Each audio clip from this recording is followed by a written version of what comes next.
చూసుకున్నట్లయితే ఎలా ఉంది సార్ ఈ అంశాలు చూసుకున్నట్లయితే నిన్న తిరుపతిలో ఆయన ప్రసంగించారు, కొంచెం ఇటు రండి సార్. నిన్న తిరుపతిలో ప్రసంగించారు, అన్య మతాల గురించి చులకనగా చూడకూడదు అంటున్నారు. నేను గౌరవిస్తాను వేరే వాళ్ళు, నన్ను కూడా మా మతాలు కూడా గౌరవించండి అన్నారు.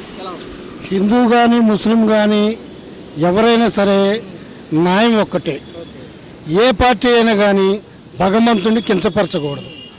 అది గొడ్లు నెయ్యి కలిసిందని అది బురద చల్లటం అనేది చాలా తప్పు. మేము పక్కా టీడీపీ. అయితే కలిసి నిర్ధారణ చేసినాక ఎవరినైనా శిక్షించాలా. చూసుకుంటే ఈరోజు మళ్ళీ నిన్న వాయిదా పడింది, ఈరోజు 10:30 తర్వాత వింటారంటుంది ధర్మాసనం. ఏదైతే ఉంది అంశాలు ఎలా ఉండబోతుంది? అంశాలు గట్టిగా ప్రూఫ్లు ఉండయని చెప్తున్నారు. ఇప్పుడు తమిళనాడు నుంచి నెయ్యి వస్తుంది మనకి, అక్కడ నుంచే పరిశోధన చేశారు. కరెక్ట్గా న్యాయం జరుగుద్దని అనుకుంటున్నారు. ఏదైనా దేవుణ్ణి వైసీపీ కానీ టీడీపీ కానీ అలా కించపరచకూడదు. నిన్న చూసుకున్నట్లయితే నేను రాజకీయం చేయడానికి రాలేదు, కానీ అన్య మతం మీద ఎవరైతే మట్టిలో కలిపేస్తామంటున్నారో హిందూ ధర్మాన్ని వాళ్ళ మీద గొడవ పెట్టుకోవడానికే వచ్చానని ఆయన మెన్షన్ చేశారు. అది తప్పండి. అది హిందూ సంప్రదాయం. ఆయన ఒక్కడే కాదు, అందరూ హిందువులు, క్రిస్టియన్స్ ఉన్నారు, ముస్లిమ్స్ ఉన్నారు, అందరూ ఒకటే. దేవుళ్ళంతా ఒకటే. 3 నామాలంటే ఏందో తెలుసా? హిందూ, క్రిస్టియన్స్, ఏంది ముస్లిమ్స్.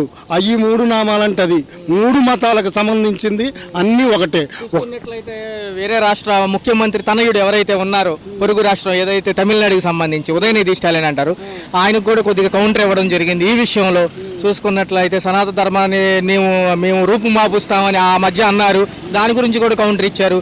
ఏదైతే ఈ అంశాలన్నీ జరిగినాయో దాని మీద నేను ఒక డిక్లరేషన్ ఇస్తున్నానని చెప్పి 2 బుక్కులు కూడా చూపించారు ఆయన. ఎలా ఉంది? అది అంతా విధిగా లేదండి. అది కాదు. ఇప్పుడు నేను వరద బాధితులుగా నష్టపోయిన వాళ్ళకి పవన్ కళ్యాణ్ గారు దేవుడి గురించి కాదు, దేవుడు భగవంతుడు గొప్పవాడు, ఎప్పటికైనా న్యాయం జరుగుద్ది. అందనోళ్ళకి కనీసం విజయవాడ వచ్చి కానీ పవన్ కళ్యాణ్ గారు కానీ ఎవరు కూడా చంద్రబాబు నాయుడు 76-74 సంవత్సరాల మనిషి వరదలో తిరిగి చేశారు, కానీ పవన్ కళ్యాణ్ గారు రాలేదండి. పవన్ కళ్యాణ్ గారు పార్టీ అయినా పవన్ కళ్యాణ్ గారు రాలేదు, సహాయం చేయలేదు, ఎవరితో కూడా వచ్చి మాట్లాడలేదు. ఈరోజు తిరుపతిలో చేయాల్సిన ఇది కూడా లేదు. దేవుడే చూసుకుంటాడు, ఎవడు తప్పు చేస్తాడు. చూసుకున్నట్లయితే ఏదైతే ఇదే అంశం పైన సనాతన ధర్మాన్ని నేను కాపాడుతాను, నేనైతే ఉపేక్షించను అంటున్నారు. కొండపైకి దర్శనానికి వెళ్ళినప్పుడు మా కూతుర్లు వేరే మతానికి సంబంధించిన వాళ్ళు రష్యన్ అమ్మాయిని నేను చేసుకున్నాను కాబట్టి డిక్లరేషన్ ఇచ్చానని పేపర్ కూడా చూపించడం జరిగింది. ఎలా ఉంది సార్? హిందూ అబ్బాయి క్రిస్టియన్స్ అమ్మాయిని చేసుకుంటే భర్త ఏమంటే భార్య రాదా? క్రిస్టియన్స్ అమ్మాయి హిందూ అమ్మాయిని చేసుకుంటే చర్చికి రాదా? ఎవరైనా గుడికి రావాల్సిందే. ఎవరి మతం వాళ్ళదేనండి. మనసులో ఏదుండా భర్త ఏమంటే భార్య నడుస్తుంది, భార్య వెనక భర్త నడుస్తాడు. ఇదే అంశం చూసుకున్నట్లయితే రాహుల్ గాంధీ గారికి కూడా చురకలంటి ఇచ్చారు ఈయన. చూసుకున్నట్లయితే రామ మందిరం కట్టేటప్పుడు ఏదైతే ఉందో నాచకర్ణ అని చెప్పి ఏదో ఒక డ్యాన్స్కి సంబంధించిన అయోధ్య గురించి కొంచెం అలా చెప్పారు, అది సమంజసం కాదు అంటున్నారు. అది కూడా సంబంధించింది కాదు. అది మోడీ వీళ్ళందరూ ముగ్గురు ఒకటే కాబట్టి ఏదైనా వాళ్ళ మీద అనొచ్చు. వాళ్ళు పదవిలో లేరు కాబట్టి ఏదైనా అనొచ్చు, అనకపోవచ్చు. సూపర్ 6 అమలు ఎలా ఉండబోతుంది? పర్లేదండి. ఇంతవరకు ఇప్పటి వరకు పర్లా. పవన్ కళ్యాణ్ గారు చేసేది దేవుడి గురించి కరెక్టే. నేను ఒక్కడనే హిందువుని అంటాం కరెక్ట్ కాదు. హిందూ ముస్లిమ్స్ అందరూ ఒకటే. ఇప్పుడు వాళ్ళ రాజకీయాల కోసం ఈ డిక్లరేషన్ ఫామ్లని అవన్నీ ఇవన్నీ ఉన్నాయి. దేవుడి మీద భక్తి ఉంటే వెళ్ళేవాడు వెళ్తూ ఉంటాడు, వచ్చేవాడు వస్తూ ఉంటాడు. అక్కడ ఏదైనా తప్పు చేస్తే దేవుడి దగ్గర చెప్పాలి. అంతేగాని మా అమ్మాయిని తీసుకెళ్ళాను, నేను డిక్లరేషన్ ఫార్మే పెట్టాను, అయినా అవసరమా ఎవరికైనా? ప్రజలకి ఏం చేసామని చెప్పు, ఏం చేస్తావో చెప్పు. ఇప్పటి వరకు ఇచ్చిన హామీలు ఏమైనా నెరవేర్చారో లేదో అడుగు. కూటమిలో ఉన్నావు కాబట్టి అవి చెప్పాలి. కానీ మా అమ్మాయిని తిరుపతి తీసుకెళ్ళు. ఎవరు తీసుకెళ్ళరు? ఫ్యామిలీతో వెళ్ళేవాళ్ళు ఫ్యామిలీతో వెళ్తారు, సింగల్కి వెళ్ళేవాళ్ళు సింగల్కి వెళ్తారు. వాడి పెళ్ళం రాలేదని ఒకళ్ళు అంటారు, ఈడి పెళ్ళం రాలేదని ఒకళ్ళు అంటారు. అవన్నీ సరైన పద్ధతులేనా? ప్రజల మధ్యలో ఉన్నాం కాబట్టి సరిగా మాట్లాడాలి, సరిగా చెప్పుకోవాలి. నువ్వేమైనా హామీలు ఇచ్చావు అనుకో, హామీలు నెరవేరినాయా? ప్రజల దగ్గరికి వెళ్ళి అడుగు, బాగుంటుంది. ఆ ప్రజలు ఏం చెప్తారు, నువ్వేను మధ్యవర్తితో లేకుండా అవి బాగుంటాయి. ఎప్పుడు లడ్డూ మీద పెట్టారు, లడ్డూ మీద ముగ్గురు టీటీడీ వాళ్ళు 3 సెక్షన్లు జరుగుతూ ఉంటాయి. వాళ్ళు ఒప్పుకుంటారా లోపలికి వెళ్ళిపోవడానికి? ఎన్ని సెక్షన్లు జరిగితే లోపలికి వెళ్తుంది? ఒకడు స్మగ్లింగ్ చేయాలంటే పోలీసు ఎయిర్పోర్ట్ నుంచి రావడానికి ఎంతోమంది దాడితే కానీ బయటికి రావట్లా. అలాగే టీటీడీలోకి తీసుకెళ్లాలంటే వాళ్ళు చెక్కింగ్లు చేయాలి, అన్నీ చేయాలి, అవన్నీ చూసుకోవాలి. ఏదో అమలు చేయాలి, ఆటలు గీట్ల గురించి వీటి గీట్లు అంటించుకొని ఉంటుంటే ఆయన చంద్రబాబు నాయుడు గారు సీనియరు, అన్నీ ఆరితేరు ఉన్నాయన. ఆయనలాగా నువ్వు కూడా మాట్లాడితే ఎలాగా? కొత్తగా వచ్చావు రాజకీయాల్లోకి, ప్రజల మధ్యలోకి వెళ్ళి ఇప్పటివరకు ఇండివిడువల్గా గెలిచింది లేదు. ఏదో కూటమిలో గెలిచావు, ఎలా గెలిచావు తర్వాత విషయం. అవన్నీ గెలిచినప్పుడు రేపొద్దున నువ్వు గెలవాలి అనుకునేవాడివి. ఏమి హామీలు ఇచ్చాం, ఏం చేస్తున్నాం మనం అనేది ఆలోచించు. నువ్వు ప్రభుత్వంలో చూసుకుంటే 30,000 అమ్మాయిలు మాయమయ్యారు అంటున్నారు మహిళలు, అది ఎంతవరకు సమంజసం? ఏమండి 30,000 అమ్మాయిల మాయమయ్యారు, ఏదో రాజకీయాల గురించి మాట్లాడావు, తప్పులేదు. పోనీ వాటి గురించి ఏదైనా వేసి సెక్షన్ చేస్తే బాగుండేది. అది ఏది లేదని వదిలేసరికి ఇంకా దాని గురించి అది. సార్ వాలంటీర్లు మళ్ళీ తీసుకుంటామంటున్నారు, ఎలా చూడాలి? ఇక వాలంటీర్లు అండి 10,000 జీతం ఇస్తారన్నప్పుడు వాళ్ళు లాభం పొందాలని వాళ్ళు అనుకుంటారు. ఎవరికాళ్ళే ఎవరి రూపాయి కోసం ఆలోచిస్తారు. ఇక వాళ్ళు అటు వేసారు ఇటు వేసారు అనేది ఓట్లు ప్రజలకు తెలుస్తుంది, నాయకులు తెలుస్తుంది వాళ్ళకి. సనాతన ధర్మం గురించి పొరుగు రాష్ట్రాలు చేసిన వ్యాఖ్యలు, స్టాలిన్ గారు అబ్బాయి గారు కానివ్వండి, రాహుల్ గాంధీ గారు చేసిన వ్యాఖ్యలు ఎలా చూడాలి? వాటి గురించి తెలియదండి నాకు. మళ్ళీ ఎందుకు దాని గురించి తెలియని దాని గురించి మాట్లాడటం వేస్ట్. అది చూసుకున్నట్లయితే సూపర్ 6 అమలు ఎలా ఉండదు? నేను చెప్పింది ఇప్పుడు అమల గురించి వాటి గురించే కదండి. ఇప్పుడు అవి జరుగుతున్నాయి లేదని ప్రజల్లోకి వెళ్ళి అడగమన్నాం, అది కావాలి అంతే. 100 రోజుల పైచిలకు పాలనకు సంబంధించి సంబరాలు చేసుకుంటామంటున్నారు. ఒక పక్క విజయవాడ బాధితులు నష్టపరిహారం ఇంకా అందలేదంటున్నారు, ఎలా? ఏమండి అవి కొందరికి అందినాయి, కొందరికి అందలేదు. అవి అందినాయా లేదన్నది నాయకులకి తెలుసు. లోకల్ నాయకులు లేరండి, ఇంటికో సందుకో నాయకుడు ఉన్నాడు. వాళ్ళందరూ ఏం చేయాలి? వచ్చినాయి లేదని వాళ్ళు చెప్పాలి వాళ్ళకే. ఇప్పుడు ప్రజలు చెబితే కాదు.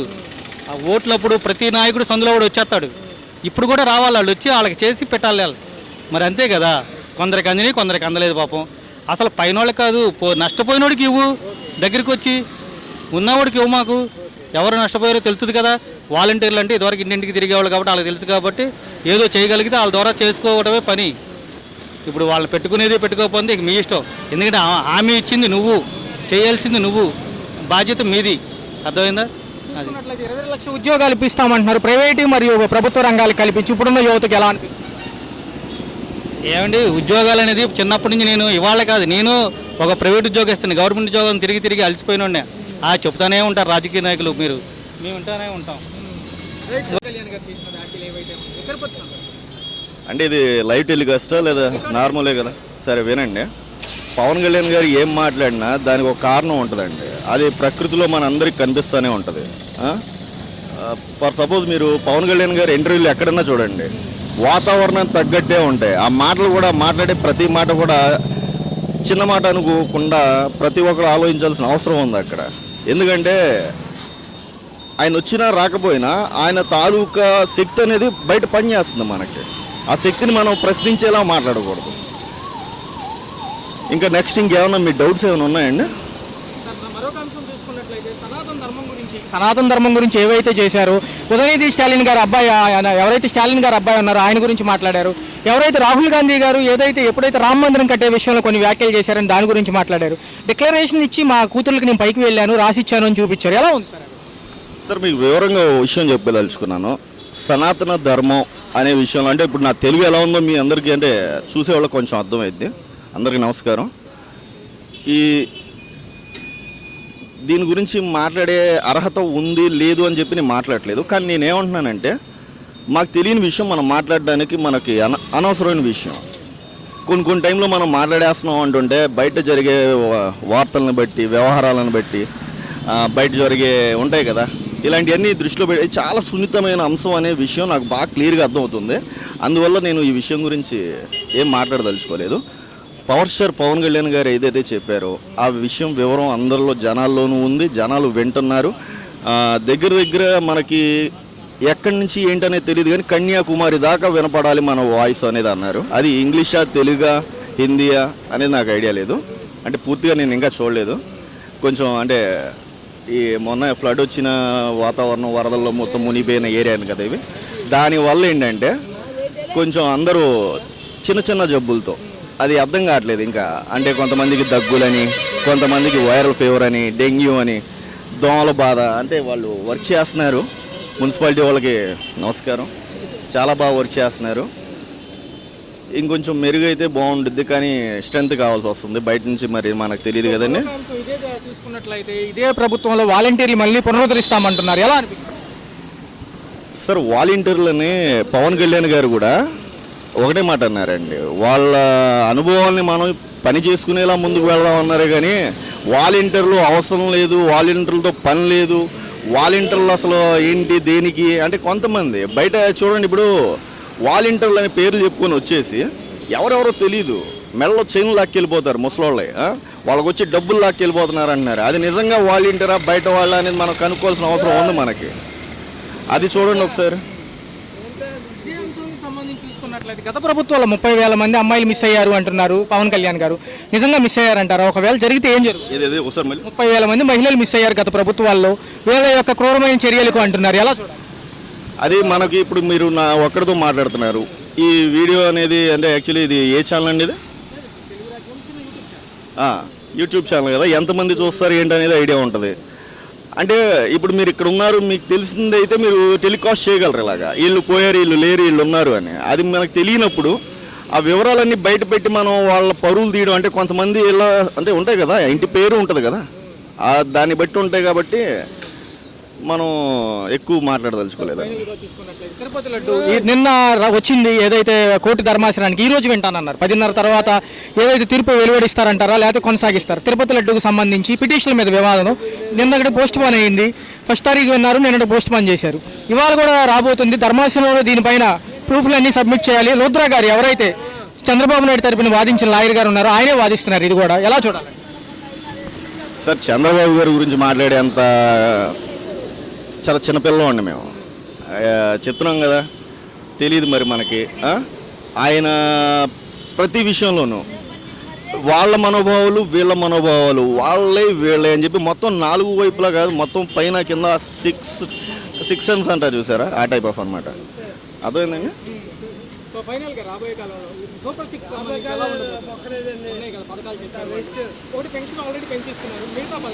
సార్ ఇప్పుడు ఏం కాలం సార్ ఇది?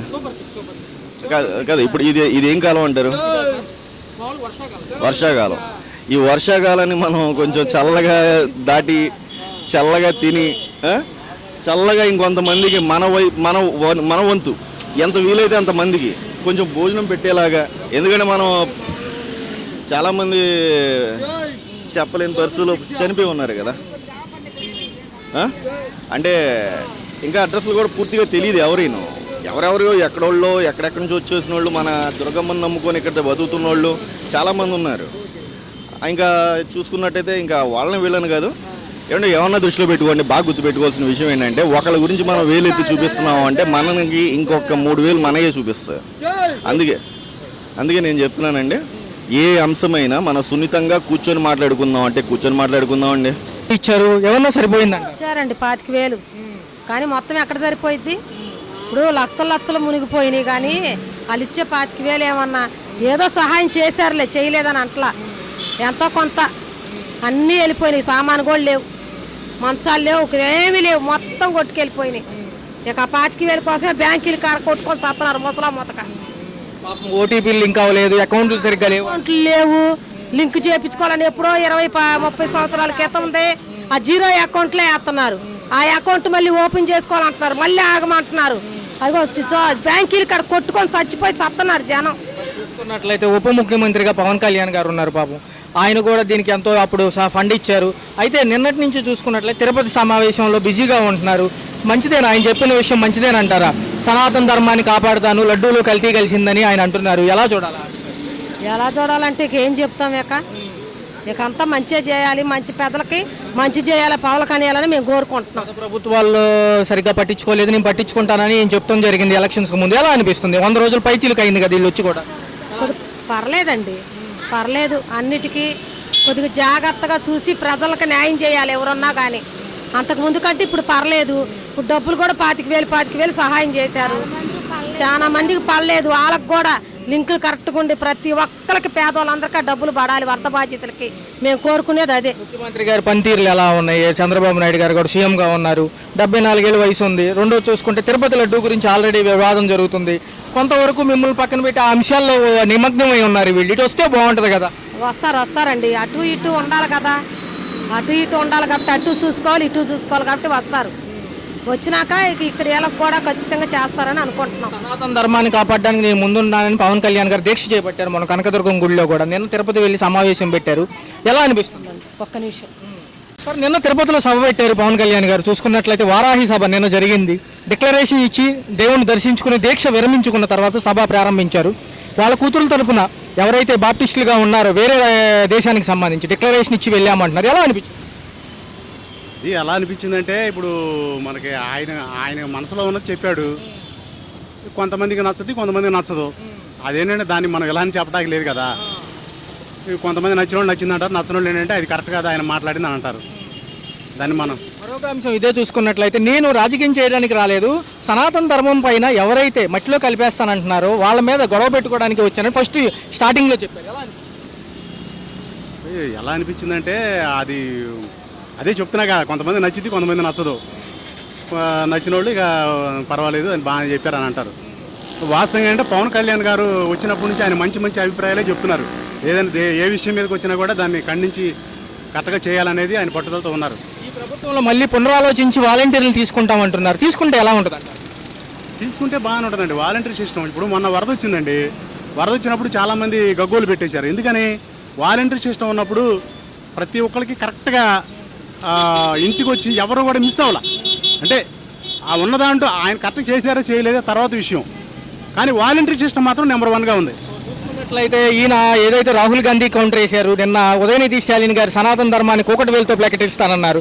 స్టాలిన్ గారి పుత్రుడు ఎవరైతే ఉన్నారో ఆయన కూడా కౌంటర్ ఇవ్వడం జరిగింది. ఎలా అనిపిస్తుంది ఈయన ఇంత ఉపద్రవంగా ఈ సభ పెట్టడానికి కారణాలు ఏంటి? కారణాలు ఏంటంటే ఇప్పుడు దానికి చెప్పలేమండి, ఇది అని చెప్పడానికి అవకాశం లేదు కదా. సో లడ్డూ విషయానికి వచ్చే కల్తీ జరిగింది అంటారు. సుప్రీంకోర్టు వాయిదా నిన్న వచ్చింది, నిన్న వినలేదు, ఈ రోజు 10:30 తర్వాత వింటామంటుంది ధర్మాసనం. ఎలా అనిపిస్తుంది? ధర్మాసనం చేసింది చెప్పిందే కరెక్ట్ అండి. ధర్మాసనం ఎందుకంటే వాళ్ళు అన్ని విధాలుగా ఆచితూచి మాట్లాడతారు కాబట్టి చెప్తారు. బరాబరైలు పరిశీలించుకుంటే గత ప్రభుత్వాలు వద్దని కొత్త ప్రభుత్వాలు వచ్చాయి. అయితే గత ప్రభుత్వాలు 30,000 మంది మహిళలు మిస్ అయ్యారు అని చెప్పి అంటున్నారు పవన్ కళ్యాణ్ గారు. అంటే అంత క్రూరంగా ఉందా గత ప్రభుత్వం? గత ప్రభుత్వం క్రూరంగా అంటే ఇప్పుడు కొన్ని అంశాలు చూసుకున్నట్టయితే కొంచెం ఇబ్బందికరంగా ఉన్నాయండి. ఆయన చేసినట్లు కొన్ని కరెక్ట్గా ఉన్నాయి. ఇది కరెక్టా కాదా అనేది ఏంటంటే చాలామందికి అది ఇబ్బందికరంగానే ఉంది. కొన్ని పెట్టిన విధానాలు బాగున్నాయి. ఈ చూసుకుంటే రాబోయే కాలంలో సూపర్ 6 అమలు ఎలా ఉండబోతుంది? ఒక పెన్షన్ అమలు చేశారు ప్రస్తుతానికి, ఏది అడిగినా ఖజానాలో డబ్బులు లేవంటున్నారు, ఇంకా పునరాలోచిస్తున్నారు అనేక అంశాల కోసం. ఎలా అంటే ఆయన తీసుకునే నిర్ణయాలు ఎలా ఉంటాయో మనం చెప్పలేం కదా.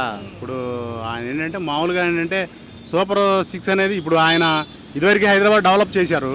అదే ప్రకారంగా ఇప్పుడు మన ఈ 26 రాష్ట్రాలు కూడా డెవలప్ చేస్తారనేది నమ్మకం ప్రజల్లో ఉంది. మరి ఆయన ఎంతవరకు చేస్తారని చూడాలి.